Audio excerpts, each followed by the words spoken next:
अमरीका के तमाम एयरपोर्ट्स पर मुसाफिरों को तलाशी देने के लिए अब जूते उतारने नहीं पड़ेंगे। अमरीकी हुकूमत ने 20 साल से आयत पाबंदी खत्म कर दी है।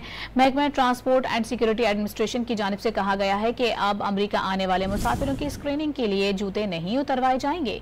ये एक गैर मकबूल फैसला था जो 2 दहाइयों तक नाफिज रहा। अब अमरीकी एयरपोर्ट पर जदीद टेक्नोलॉजी पर मबनी सिक्योरिटी सिस्टम मौजूद है, जिसके बायस मुसाफिरों को जूते उतारकर तलाशी देने की जरूरत नहीं होगी। अमरीका के तमाम एयरपोर्ट्स पर मुसाफिरों को तलाशी देने के लिए अब जूते उतारने नहीं पड़ेंगे। अमरीकी हुकूमत ने 20 साल से आयत पाबंदी खत्म कर दी है। महकमा ट्रांसपोर्ट एंड सिक्योरिटी एडमिनिस्ट्रेशन की जानिब से कहा गया है कि अब अमरीका आने वाले मुसाफिरों की स्क्रीनिंग के लिए जूते नहीं उतरवाए जाएंगे। ये एक गैर मकबूल फैसला था जो 2 दहाइयों तक नाफिज रहा।